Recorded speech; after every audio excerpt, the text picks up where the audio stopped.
Everyone welcome to target for I. स्वागत है आपका अपने यूट्यूब चैनल पर। Myself Ravindra Kumar. तो स्टूडेंट्स, आज हम स्टार्ट करेंगे सितंबर के काफ़ी इंपॉर्टेंट क्वेश्चंस जो आपके आने वाले एग्जाम्स के लिए बहुत ही ज़्यादा यूजफुल होंगे। तो एक बार जो भी नए वर्ष हैं वो सभी चैनल को जरूर सब्सक्राइब कर लें और प्रेस द बेल आइकन ताकि करंट अफेयर की कोई भी नई वीडियो की अपडेशन आपसे छूटने ना पाए। और जैसा कि आपको पता है, वीडियो के लास्ट में हम आपसे क्वेश्चन पुटअप किया करते हैं। तो कल की वीडियो में जो लास्ट क्वेश्चन पुटअप किया गया था उसका आंसर देख लेते हैं।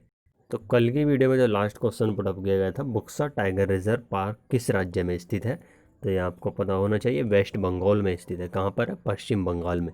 तो आपको इतना याद रखना है। बाकी जो भी क्वेश्चन पुटअप किया जाता है ज़्यादा से ज़्यादा उसके बारे में जानकारी आपको होनी चाहिए और क्वेश्चन का आंसर ज़रूर दिया करें, ठीक है। चलिए आज के क्वेश्चन से स्टार्ट करते हैं।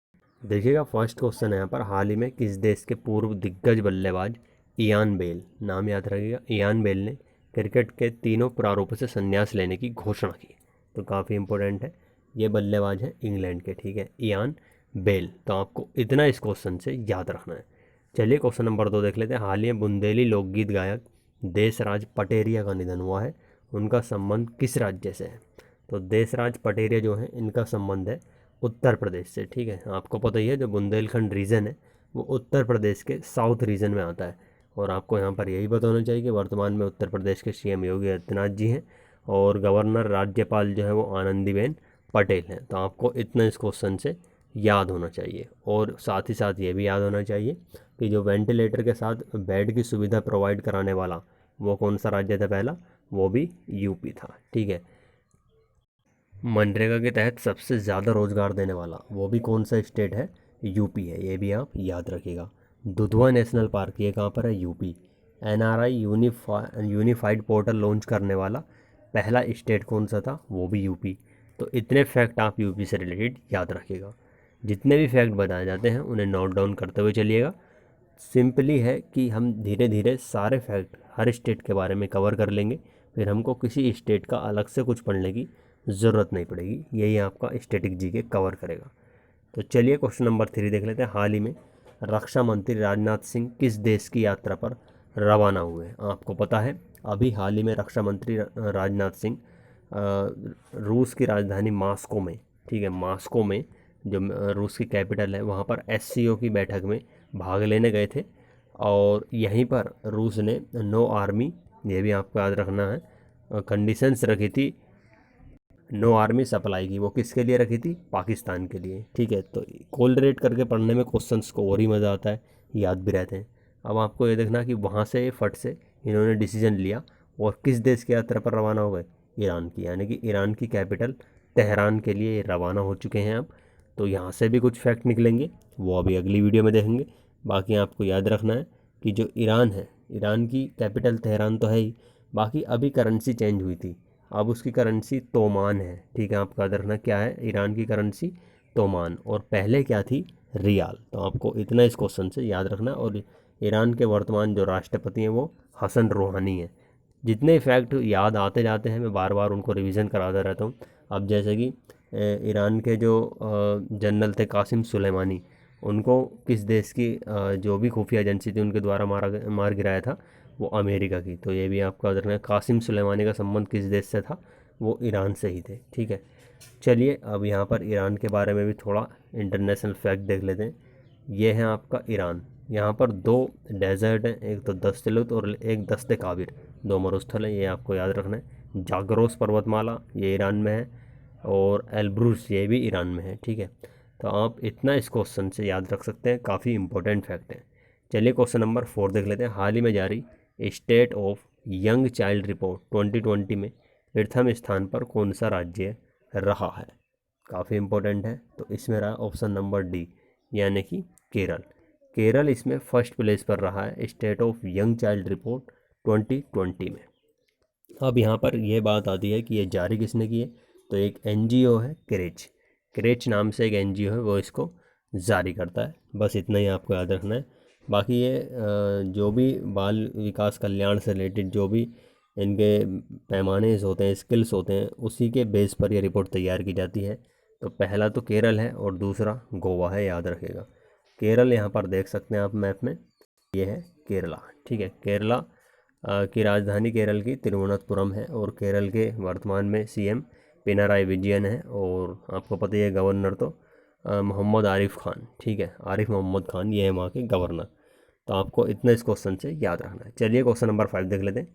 हाल ही में किस आयोग ने data empowerment and protection architecture यानी कि डैपा DEPA नामक एक मसौदा पत्र जारी किया है? तो काफ़ी इम्पोर्टेंट है, तो ये जारी किया है नीति आयोग ने, ठीक है, नीति आयोग ने किया। इससे क्या होगा, जो आप देख रहे हैं वर्तमान में डेटा सेक्टर में जो भी चेंजेस आ रहे हैं उनको ध्यान में रख करके ही ये मसौदा तैयार किया गया है, ठीक है। उसको प्रोटेक्शन देने के लिए, संरक्षण देने के लिए और सशक्तिकरण करने के लिए, ठीक है। तो ये सारी चीज़ें हैं इसमें। अब ये नीति आयोग ने जारी किया, तो आपको नीति आयोग से रिलेटेड कुछ फैक्ट याद रखने। नीति आयोग की पहले हम फुल फॉर्म देख लेते। National institution transforming for India. नीति जो आयोग है उसका इस्टेब्लिशमेंट कब हुआ था? 1 जनवरी 2015। नीति आयोग को हम या गवर्नमेंट का जो थिंक टैंक कहा जाता है, ये भी आपको याद रखना है। चेयरपर्सन जो भी वर्तमान में प्रधानमंत्री होते हैं, जैसे PM मोदी हैं इस समय, तो वही हैं इसके चेयरपर्सन। वाइस चेयरमैन जो है इसके चेयरपर्सन, वो कौन है? वो हैं आपके राजीव कुमार, ठीक है। CEO कौन है? वो है अमिताभ कांत। और बाकी इतने फैक्ट आपको नीति आयोग से रिलेटेड भी याद रखना है, बहुत ज़्यादा इंपॉर्टेंट है। चलिए क्वेश्चन नंबर 6 देख लेते हैं। हाल ही में संयुक्त राष्ट्र औद्योगिक विकास संगठन के भारतीय कार्यालय द्वारा औद्योगिक विकास रिपोर्ट 2020 जारी की गई। इसकी थीम क्या है? मीन्स जो आपका United Nations Industrial Development Organization है, ठीक है, तो उसका एक जो आप कह सकते हैं ब्रांच जो भारत में है, उसने ये रिपोर्ट तैयार की है। तो इसका थीम क्या है? तो इसका थीम है डिजिटल युग में औद्योगिकीकरण, ठीक है, इंडस्ट्रियलाइजेशन इन डिजिटल युग। तो आपको ये याद रखना है, काफ़ी इंपॉर्टेंट है। चलिए क्वेश्चन नंबर 7 देख लेते हैं। हाल ही में संयुक्त राष्ट्र की परमाणु निगरानी एजेंसी ने किस देश में यूरेनियम भंडार समझौते से अधिक होने पर प्रतिक्रिया व्यक्त की है? मीन्स UN की एक ब्रांच है जो परमाणु निगरानी एजेंसी है, वो ही पता लगाती है वहाँ पर देश में जा कर के कि किस देश के पास कितना भंडार है यूरेनियम का। जिस भी रिलेटेड से उसको खबर पता लगानी है, जो भी इन्फॉर्मेशन लेनी है, वो उसी बेस पर अपनी टीम तैयार करते हैं और इस बारे में इन्फॉर्मेशन कलेक्ट करते हैं। तो जो इंटरनेशनल एटॉमिक एनर्जी एजेंसी है, उसकी जो ब्रांच है, उसने ये पता लगाया है कि ईरान में समझौते के तहत से 10 गुना 10 टाइम्स अधिक यूरेनियम भंडार मिला है, ठीक है। तो यहाँ पर इतना आपको याद रखना है, किस देश में अभी ये जो भी टीम गई थी संयुक्त राष्ट्र की, किस देश में गई थी? तो ईरान में गई थी, ठीक है, ईरान इसका आंसर सही होगा। और जो इनका समझौता था वो था 300 किलोग्राम का, और यहाँ पर लगभग 2105 यानी कि 2105 किलोग्राम यूरेनियम इनको भंडार के रूप में सर्च करने पर मिला है, ठीक है। बाकी आप याद रखिएगा UN से रिलेटेड, तो UN यूनाइटेड नेशंस, और 24 अक्टूबर 1945 इसकी इस्टेब्लिशमेंट हुई थी। हेडक्वार्टर न्यूयॉर्क है, और आपका सेक्रेटरी जनरल है इसके एंटोनियो गुतेरस, ठीक है, एंटोनियो गुतेरस UN के सेक्रेटरी जनरल है। तो आपको इतना इस क्वेश्चन से याद रखना है। इंटरनेशनल न्यूज़ हैं आज 2-3, तो इनको ध्यान से देख लेना, इग्नोर मत करना, ठीक है। चलिए क्वेश्चन नंबर 8 देख लेते हैं। UAE में हो रहे IPL 2020 का पहला मैच मुंबई इंडियंस और CSK के बीच किस तारीख को खेला जाएगा? तो ये खेला जाएगा 19 सितंबर, ठीक है, 19 सितंबर से। आपको बस इतना पता होना चाहिए कि जो IPL हो रहे हैं UAE में, वो कितनी तारीख से हो रहे हैं? 19 सितंबर से। पहला मैच किस टीम के बीच है? मुंबई इंडियंस और CSK चेन्नई सुपर किंग्स के बीच। तो आपको इतना इस क्वेश्चन से याद रखना है। चलिए क्वेश्चन नंबर 9 देख लेते हैं। हाल ही में वित्त मंत्री निर्मला सीतारमण द्वारा जारी ease of doing business 2019 ranking में प्रथम स्थान पर कौन सा राज्य रहा? तो ये एक राज्यों की रिपोर्ट जारी की जाती है, ईज़ ऑफ डूइंग बिजनेस, ठीक है, स्टेट की ये रिपोर्ट जारी की जाती है। तो इसमें जो प्रथम स्थान पर रहा है वो रहा है आंध्र प्रदेश, ठीक है। कौन सा राज्य रहा है? आंध्र प्रदेश। और सेकंड पर रहा है यूपी, और थर्ड पर रहा है तेलंगाना। तो आपको इतना इस क्वेश्चन से याद रखना है। चलिए क्वेश्चन नंबर लास्ट देख लेते हैं। हाल ही में संविधान के मूल ढांचे का सिद्धांत दिलाने वाले संत केशवानंद भारती का कितने वर्ष की आयु में निधन हुआ? तो ये है संत केशवानंद भारती, जिनका हाल ही में निधन हुआ है। और आपको पता होना चाहिए ये जो केस था 1973 समथिंग इतने का ही था, हाँ 1973 का था ये केस। और इसको मूल ढांचे के नाम से जाना जाता है। जो मूल ढांचे का सिद्धांत इन्होंने दिलाया था संविधान को, उसकी पूरी केस स्टडी है, तो वो भी आपको बताई जाएगी। तो इनका हाल ही में निधन हुआ है, और ये कितनी उम्र में? 79, ठीक है। तो आपको इतने क्वेश्चन आज याद रखने हैं, काफ़ी इंपॉर्टेंट है, नोट डाउन करते चलिएगा। ताकि रिवीजन के वक्त आपको दोबारा वीडियो नहीं देखनी पड़े।